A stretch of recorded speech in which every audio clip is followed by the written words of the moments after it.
primeramente agradecer por la invitación que me hacen para dar un tema tan importante que es la vigilancia epidemiológica de las infecciones asociadas a la atención en salud, como se llama ahora.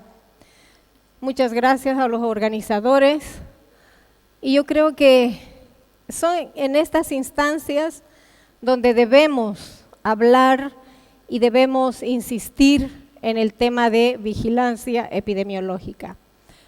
Muchas veces cuando se llega a los hospitales, para muchas personas, muchos estudiantes, este tema es muy nuevo, o si lo pasaron por la universidad, lo pasaron muy rápidamente y no le dan la importancia que tiene hacer vigilancia epidemiológica.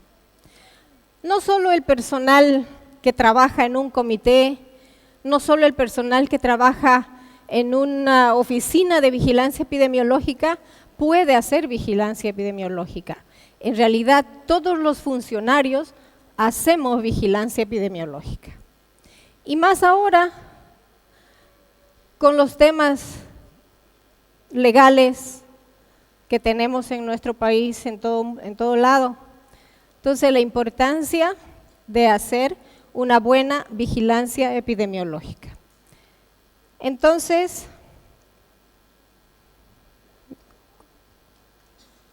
vamos a seguir. ¿Dónde apunto? Ahí.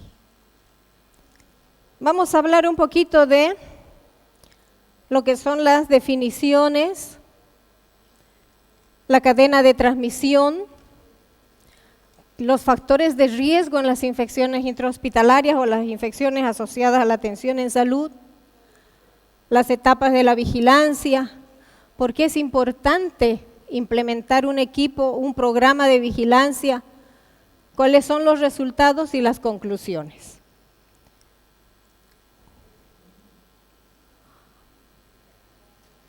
Definición de vigilancia epidemiológica, uno consigue, investiga, averigua en muchos sitios de las redes y todos con diferentes palabras llegan a lo mismo.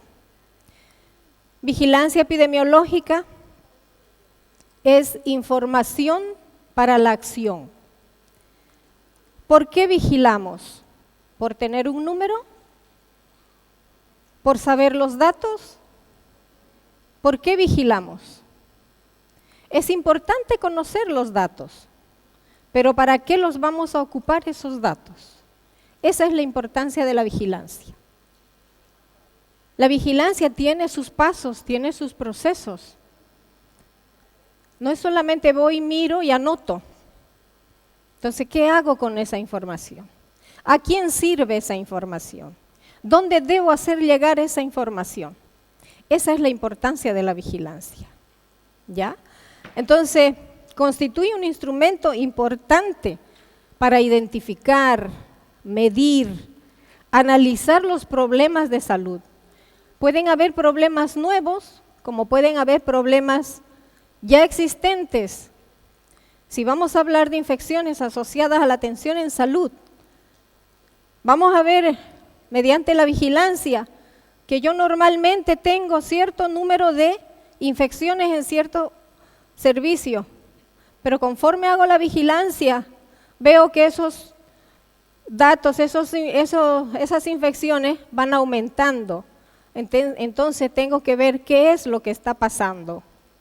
Para eso sirve la vigilancia hospitalaria, la vigilancia de las infecciones asociadas a la atención en salud. La definición de las infecciones asociadas a la atención en salud. Ustedes son personas jóvenes. A lo mejor este término ustedes lo están conociendo, más que el término infecciones intrahospitalarias, aunque anteriormente se decía así. Algunos libros lo siguen mencionando. Pero todo esto ha sido una evolución. Ha ido evolucionando el concepto, ha ido evolucionando las medidas, han ido cambiando ciertos patrones en las infecciones asociadas a la atención en salud. Entonces, anteriormente se decía que las infecciones nosocomiales o las infecciones intrahospitalarias eran infecciones contraídas durante la estadía de un paciente en el hospital, incluso daban periodos de tiempo y decían si el paciente está internado 48 a 72 horas y contrae una infección que no estaba presente en el momento de la internación ni en periodo de incubación, era una infección intrahospitalaria. Han ido cambiando los conceptos y ahora se dice que son procesos infecciosos localizados o generalizados de origen endógeno o exógeno, que se producen por la permanencia o concurrencia a un centro de salud. ¿Por qué ha cambiado la concurrencia y no la permanencia? Porque ahora se habla de las cirugías ambulatorias. La cirugía ambulatoria, el paciente llega a un hospital, le realizan la cirugía, recupera de la anestesia, ese paciente en menos de 6 horas está fuera de la institución. No está en periodo de incubación, no tiene el tiempo como para desarrollar una infección. Pero ese paciente regresa a las 48 horas, 72 horas, con un cuadro infeccioso relacionado con la cirugía. Esa operación, ese procedimiento es considerado como una infección asociada a la atención en salud. Y en los pacientes que se realizan implantes, que se realizan prótesis, incluso el término de tiempo se aumenta a 1 año. Entonces vean ustedes cómo la importancia de hacer un registro, de hacer una vigilancia de aquellos pacientes que acuden a una institución de salud.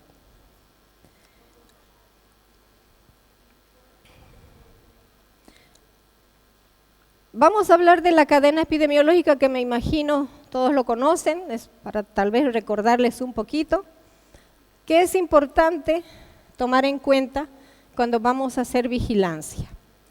No solamente vigilancia intrahospitalaria o de las infecciones asociadas a la atención en salud, sino vigilancia en general. ¿Por qué se habla de vigilancia de las enfermedades transmisibles? Entonces tenemos que ver todos estos aspectos. El agente, el reservorio, la puerta de salida, la vía de transmisión, la puerta de entrada, el huésped susceptible, hospedero o el paciente, como quieran llamarlo. Entonces vamos a ver los agentes involucrados en las infecciones. Lo primero que pensamos cuando vamos a un hospital es que existen bacterias, ¿sí? Lo más frecuente y lo más común en los hospitales es la existencia de bacterias. La existencia de virus cuando hay una enfermedad producida por virus. Las infecciones asociadas a la atención en salud, por lo general, son producidas por bacterias, por lo menos los eventos que se vigilan, que ya los vamos a ver. Puede haber una infección por virus de entre pacientes, personal a paciente, paciente a personal, también. Entonces, ¿qué es importante conocer? El patógeno, si es habitual o si es oportunista. Los hospitales, como les decía, tienen sus gérmenes más frecuentes. Pero puede que llegue otro paciente de otra institución o de la misma población de su casa con otro tipo de bacteria que no es la bacteria habitual del hospital. Entonces, vamos a hablar de una bacteria oportunista. Las bacterias en sí son gérmenes oportunistas. Las bacterias están en las superficies, están en las manos, está en el mismo paciente. Y si nosotros le damos un ambiente adecuado, como ser humedad, calor, las bacterias se multiplican. Y si hay una puerta de ingreso, la bacteria va a causar una infección. Y eso es lo que nosotros tenemos que cuidar de nuestros pacientes. Va a depender de la virulencia de este tipo de bacterias, de este tipo de virus. Tiene que tener cierta cantidad para que pueda causar la infección. Tiene que ver la resistencia. ¿Cuántos de ustedes no han escuchado hablar de la resistencia de las bacterias a los antimicrobianos o a los antibióticos? Ahora se escucha mucho. ¿Por qué ya no se da ampicilina como se daba antes? Hay antibióticos que actualmente ya no se los ocupa, porque estas bacterias han creado resistencia a estos antibióticos. Y nosotros tenemos, diré así, una mala costumbre de que si la persona empieza con fiebre, ¿qué le hacemos? Antibiótico. ¿Sí? Y vamos a la farmacia y le decimos, ¿sabe qué? Mi familiar o yo estoy con fiebre, me duele para tragar o me duele o estoy con estornudo, estoy con esto. ¿Qué le vende la de la farmacia? Antibiótico. ¿Y cuántas tabletas le vende? 3, 4. Como están bien, ahí paró. Pero ¿qué pasa? Que ese germen que ustedes tienen está haciendo resistencia a ese antibiótico. Y cuando realmente lo necesiten el antibiótico, ya no les va a hacer nada. Muchas veces la fiebre es de origen viral. El antibiótico no le hace nada al virus. Los procesos virales tienen su curso, que van a producir fiebre, van a producir malestar, van a producir cierto tipo de manifestaciones dependiendo del virus, sigue su proceso y luego desciende. Pero el antibiótico no le hace nada. Pero ustedes ya están creando resistencia.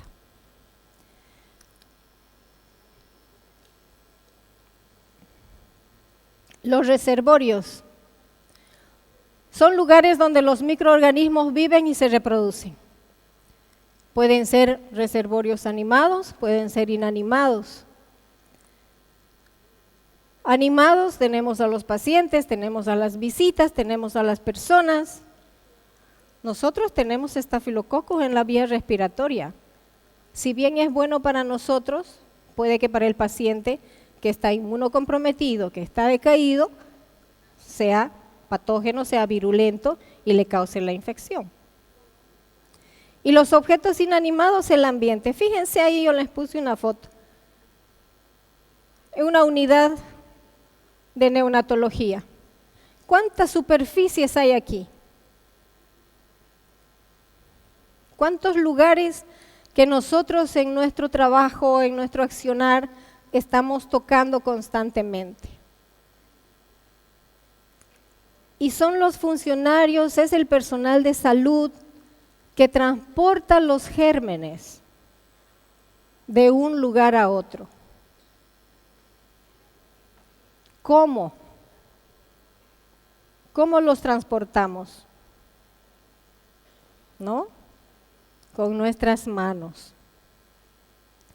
Con nuestras manos, con los objetos, con lo que ocupamos en el paciente. Se dice que el entorno del paciente es considerado contaminado y nosotros algún procedimiento asentamos nuestras cosas, ¿dónde? En la cama del paciente. Una mala costumbre que tenemos cuando vamos a la atención del paciente. Entonces, ahí son los lugares donde están las bacterias. Ellas están quietitas, están felices, están tranquilas. Pero si nosotros los alzamos en nuestras manos porque nosotros no los vemos, los levantamos y los llevamos a todo lado. Y de ahí va también al paciente. La puerta de salida puede ser respiratoria, digestiva, geniturinaria, piel y mucosas.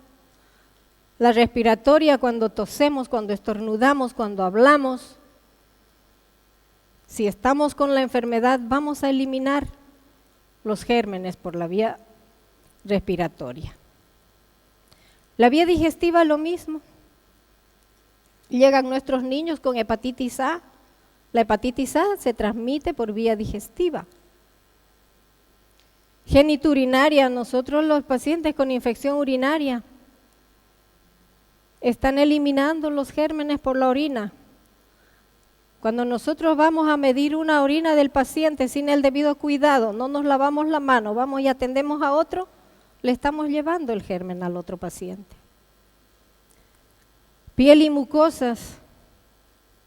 Tenemos pacientes, como mostró la licenciada, esos pies totalmente infectados. Por ahí también salen los gérmenes. Pero esos gérmenes salen a la superficie. Pero es el personal de salud el que los transporta.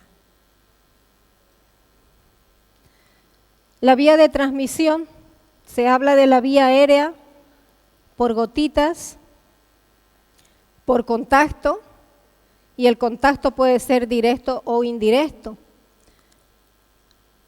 Esta vía de transmisión por lo general es intrahospitalaria.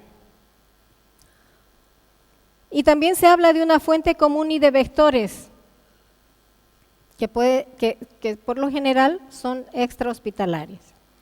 Aunque ahora han cambiado tanto las cosas, y ahí tenemos, por ejemplo, los vectores en los hospitales. Tenemos los mosquitos, tenemos las cucarachas, tenemos ratas, ratones, ¿no? Entonces, esto hay que tener mucho cuidado, la vía de transmisión. Transmisión de microorganismos dentro de los establecimientos de salud. Como decíamos, la vía de transmisión aérea. La diseminación, ¿cómo es el mecanismo? Por la diseminación de partículas infecciosas de 5 micras o menos de diámetro. Los gérmenes son muy pequeñitos.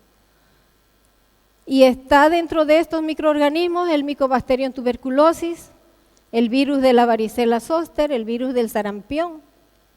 Estos gérmenes, como son muy livianos, se mantienen en la superficie, se mantienen en el ambiente por mucho tiempo.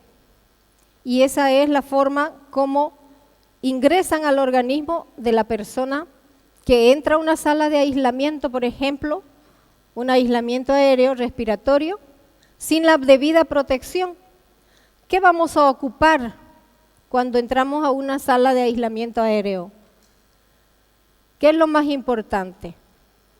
Usar un barbijo, ¿no? Usar una mascarilla, usar un barbijo. Lo mismo la transmisión por gotitas.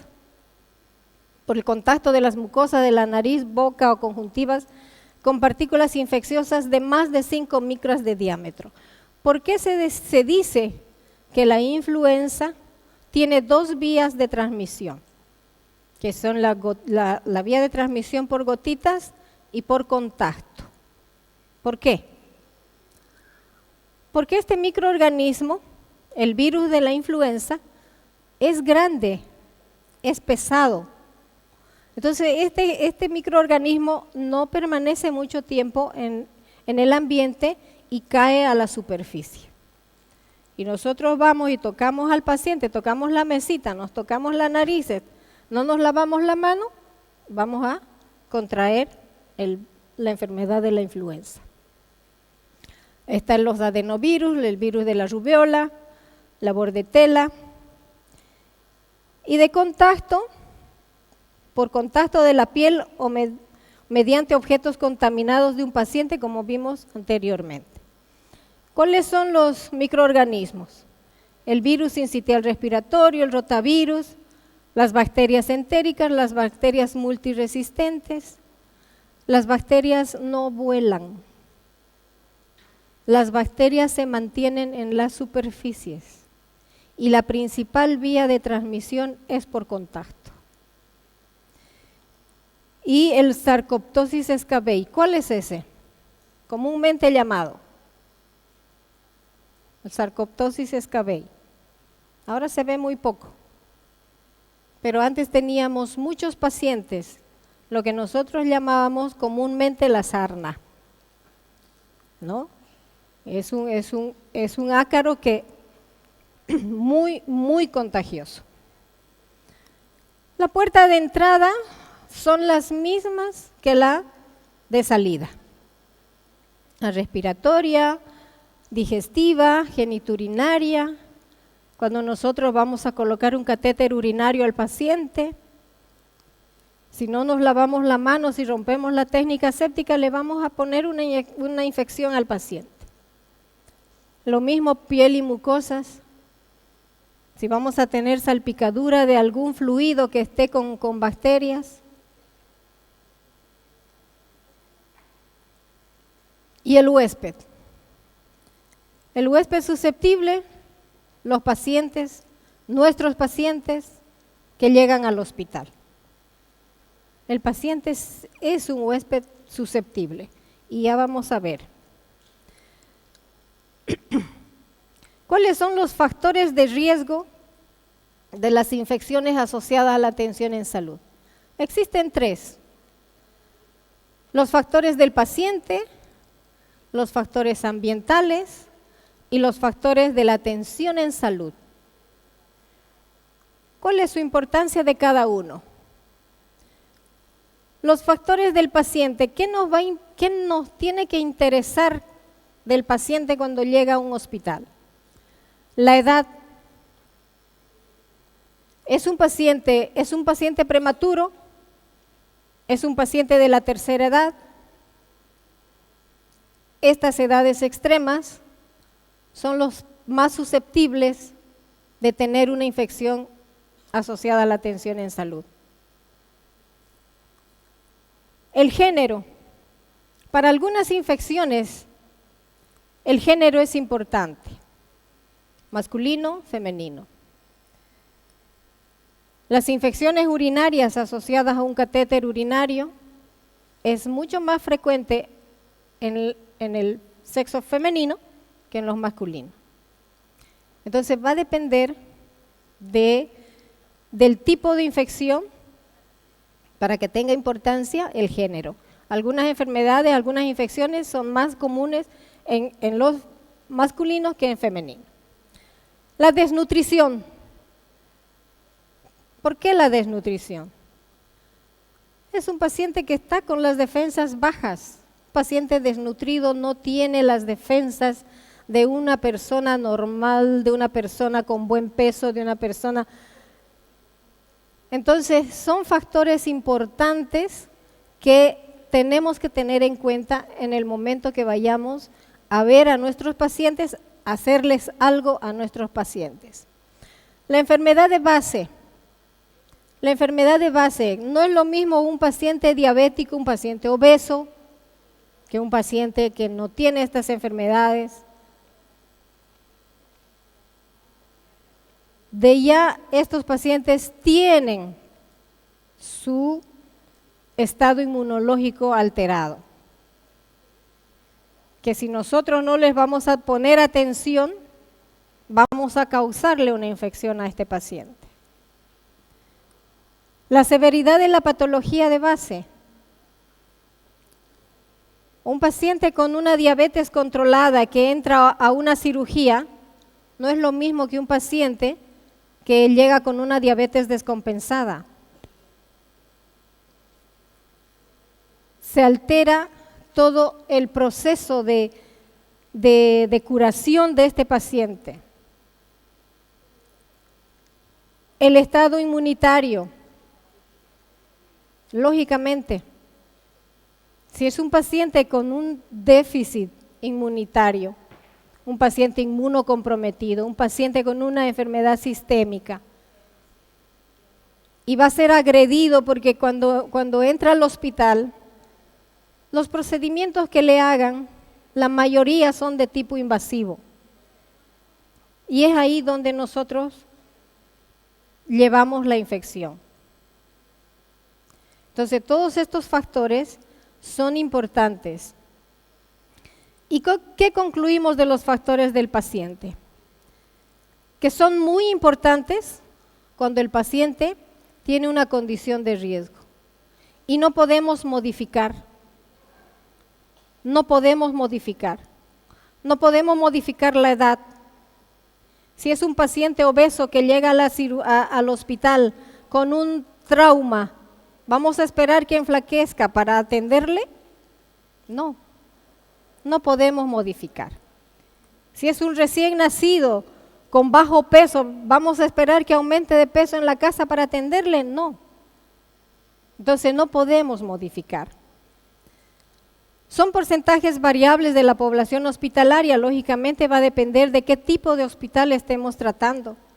Si es un hospital maternológico, si es un geriátrico, si es un hospital general, va a depender de estos factores. Y muchas veces es la causa de la hospitalización del paciente. Su patología de base es la causa de hospitalización y no lo podemos modificar. Son factores que tiene el paciente que no lo podemos modificar.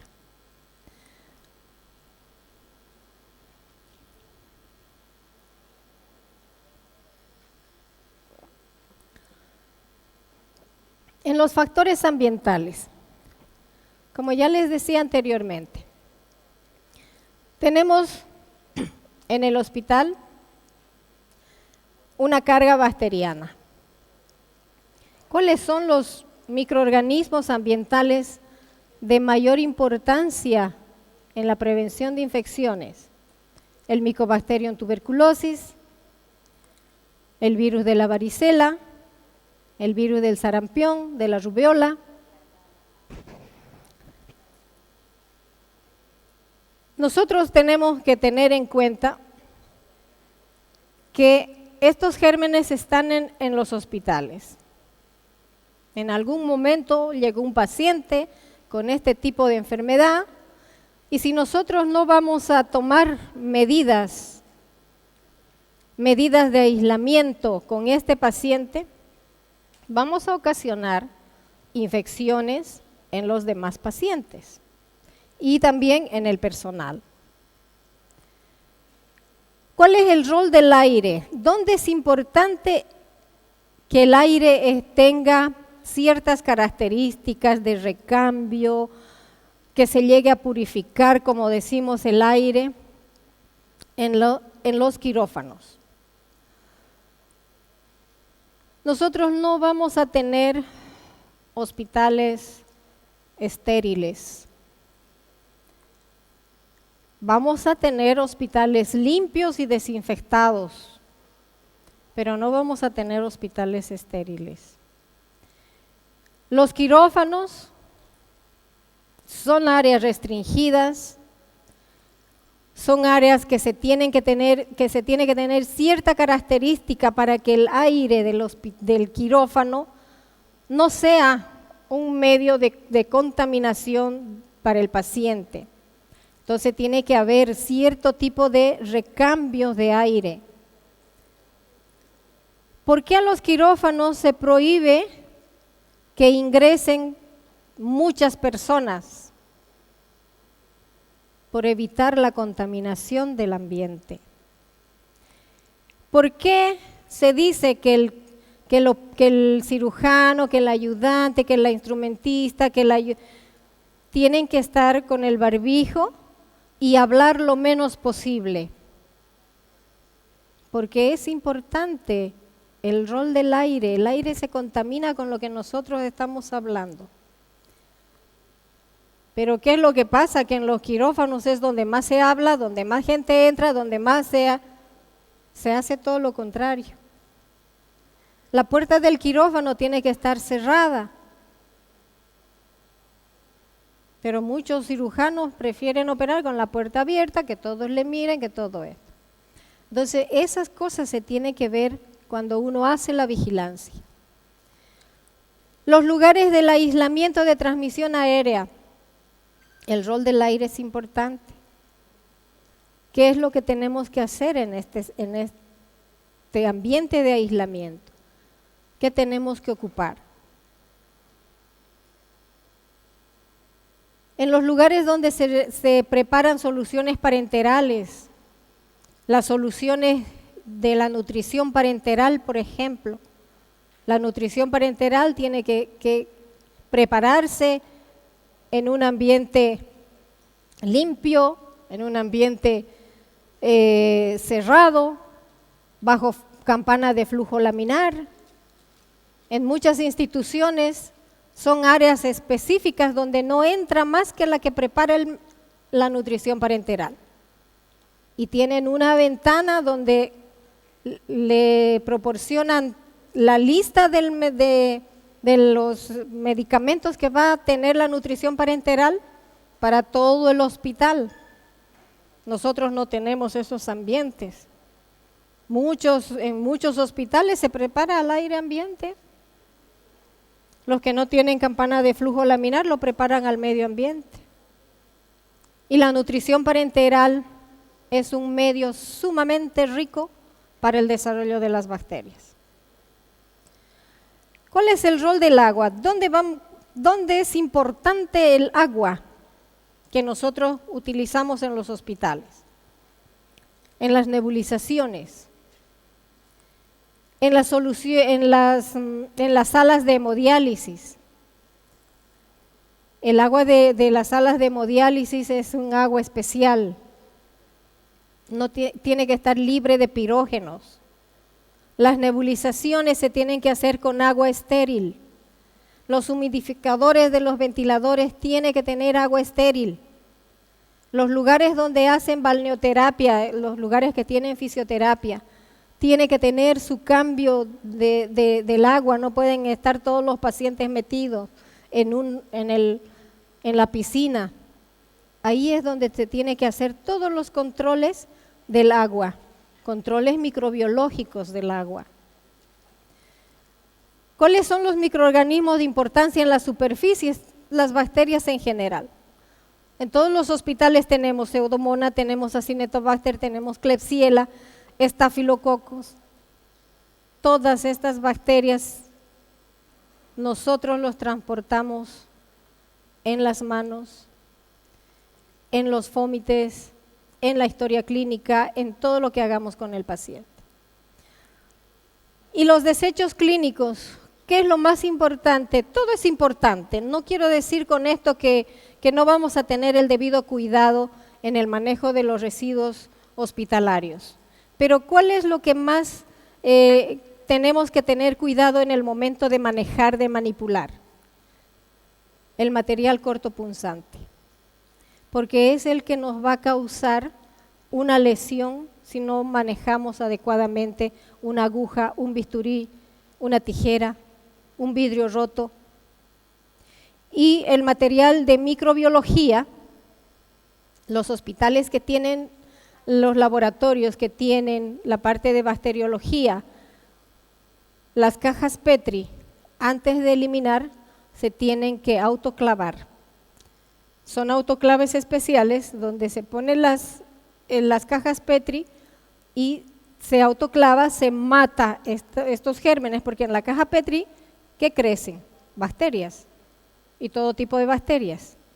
Y si nosotros desechamos estas cajas, como desechamos una gasa, un algodón, estamos contaminando el medio ambiente y estamos contaminando a la persona que lo manipula. Entonces, este material tiene que tener su tratamiento y el tratamiento para este material es el autoclave. ¿Cuáles son los principios sobre el ambiente? Tiene importancia en la medida que estando contaminado se ponga en contacto con la puerta de entrada del paciente susceptible. Muchas veces dicen, ¿no? Se infectó la herida, el paciente entró a quirófano, se operó de la vesícula y se le infectó la herida. Es que el quirófano estaba sucio. ¿Tendrá algo que ver el quirófano sucio con la infección de la herida? ¿O tendrá que ver que el médico no se lavó bien las manos y operó con manos no bien lavadas? ¿O tendrá que ver con que la pinza se le cayó y como no tenían otra, lo limpiaron y siguió operando? ¿Qué es más importante? ¿Qué es muy importante? Que el personal se lave bien las manos, que mantenga la técnica aséptica, que si la pinza se le cayó, deseche y cambie por una estéril. Eso es más importante. Las conclusiones de factores del ambiente son poco importantes, fácilmente modificables. Porque si el quirófano se ensució, lo lavamos, lo limpiamos, lo desinfectamos para nuevo uso. Se puede modificar. ¿Cuáles son los factores de la atención? Muchos procedimientos son de diagnóstico o terapéuticos.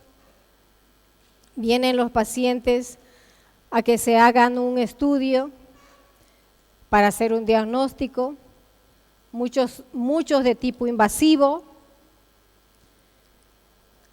variable según el nivel de complejidad.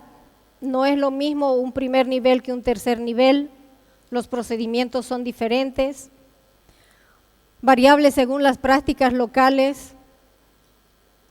Hay hospitales donde se hacen estudios más avanzados, hay ciudades donde se hacen mucho más que en el nuestro, por ejemplo. Entonces, todos esos factores van a depender para que haya una infección de la atención. Pero estos factores de la atención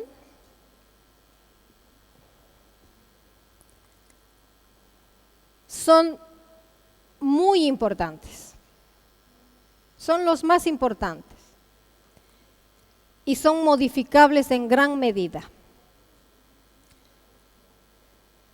¿Por qué son modificables en gran medida? Porque la mayoría de los instrumentos que vamos a utilizar en un procedimiento, vayamos a pensar, vamos a hacer una endoscopía. El endoscopio tiene su proceso de limpieza, de desinfección, de almacenamiento para el uso del otro paciente. Si alguien ve, si la enfermera, la colega o la de vigilancia ve que ese procedimiento no está siendo correcto, se puede modificar. Y se puede decir, doctor, no puede hacer la endoscopía al siguiente paciente porque el endoscopio no está bien desinfectado. O sea, podemos modificarlo. Son específicos en cada una de las infecciones, lógicamente. Tenemos que ver qué tipo de infección para tomar acción y son variables en distintos hospitales de acuerdo a lo que se vaya a hacer en los hospitales. Toda esta parte es importante en la vigilancia. Y eso, les decía, no solo es trabajo de una persona, es trabajo conjunto. Cumplimiento de las normas es trabajo, es responsabilidad de todo el personal que trabaja en el hospital. Y todo esto es un conjunto de medidas que tenemos que, desde ahora, ustedes están en la universidad, ir con esa mentalidad a los hospitales, a los lugares donde vayamos a trabajar. Hablando de la vigilancia, tenemos las etapas de la vigilancia, que son la recolección de la información, el proceso, el análisis, la interpretación, la difusión. Cada etapa tiene su tiempo, tiene su proceso. ¿De qué nos sirve tener información si no vamos a hacer nada? Para hacer algo hay que tener información. ¿Sí? Esa información nosotros tenemos que saber a quién dirigirlo. Por lo general, nosotros en los hospitales lo dirigimos a nuestras autoridades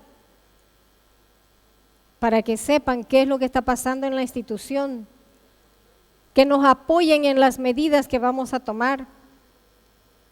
Muchas veces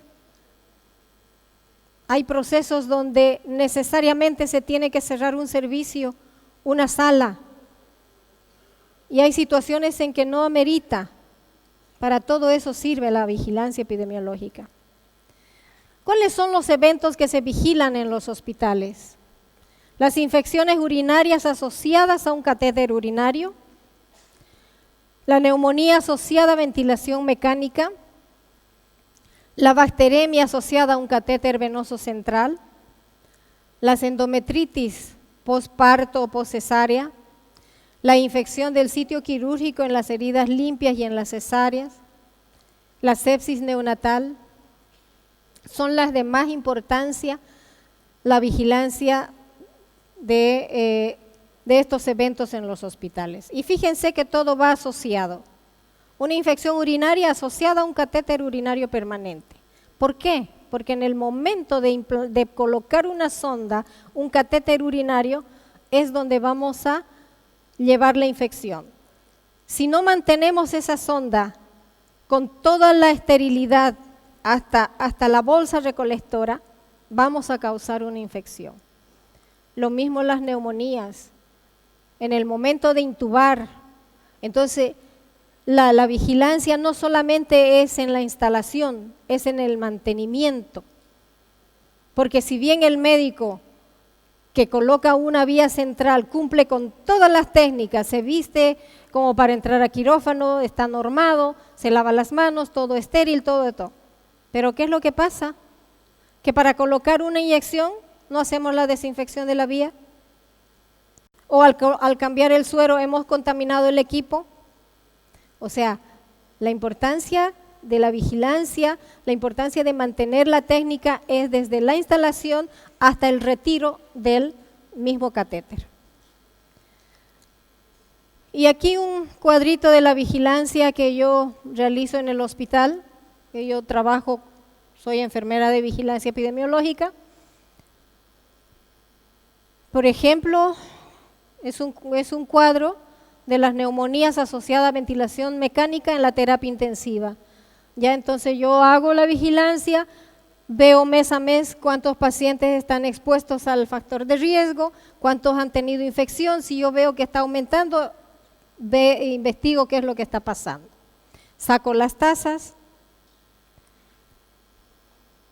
ya las tasas de infección, la tasa por 1000 días.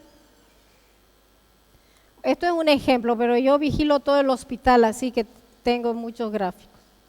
Los gérmenes más frecuentes.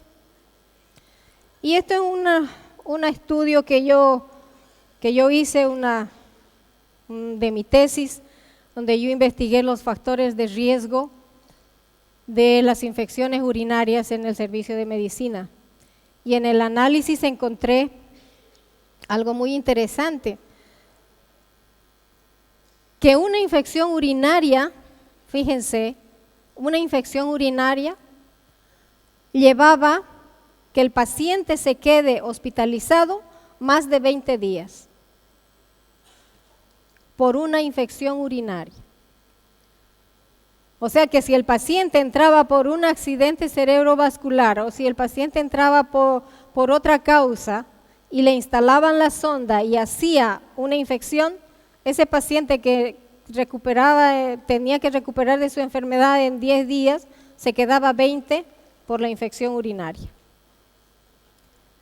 ¿Y quién asume la infección urinaria o la infección asociada a la atención en salud? ¿Quién asume? ¿El hospital? Lo asume el propio paciente. Y la infección asociada a la atención en salud es lo más caro, porque se ocupan antibióticos de última generación, el tiempo prolongado de hospitalización. Ese paciente no puede volver a su trabajo en forma oportuna. Y eso es lo que se causa por un mal manejo de, en este caso, la sonda. En los pacientes que tenían 10 días o más de uso, por eso dice la norma, el catéter urinario colocar cuando es necesario y retirar lo más pronto posible. Perdón. Los catéteres de uso de más días eran los que más se infectaban. Y llegamos a la conclusión de que existe 11 veces más probabilidad de que un paciente con catéter urinario tenga una infección de aquel que no tiene un catéter urinario.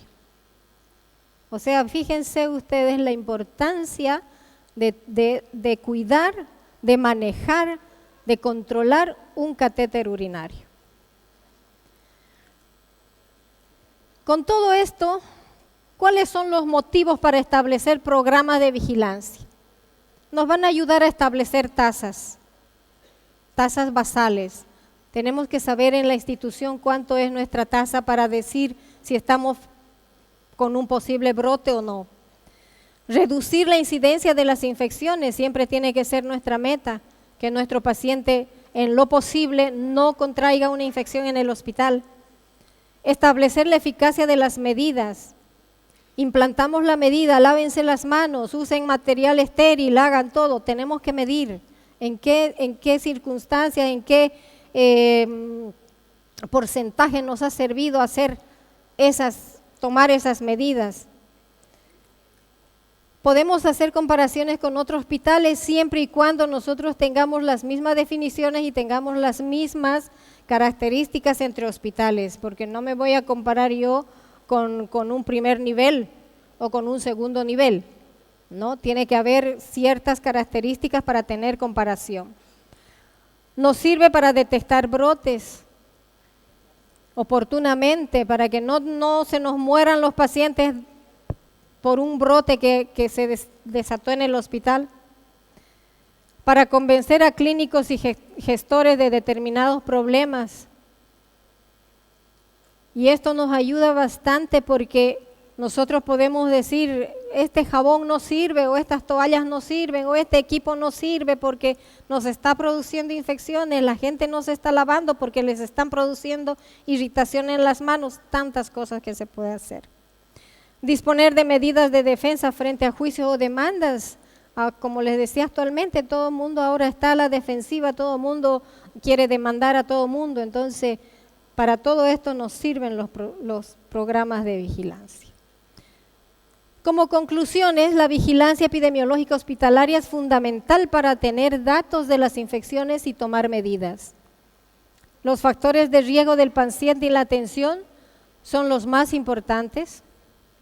La vigilancia epidemiológica sistemática y activa ayuda a la detección oportuna de brotes y todos somos responsables de la prevención de infecciones. Todos, no solo el que trabaja en vigilancia.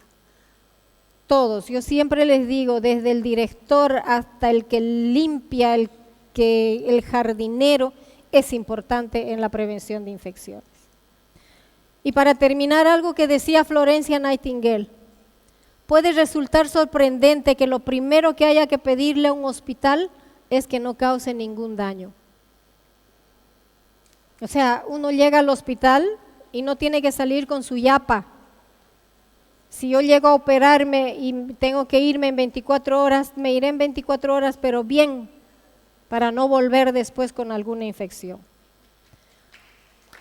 Muchas gracias.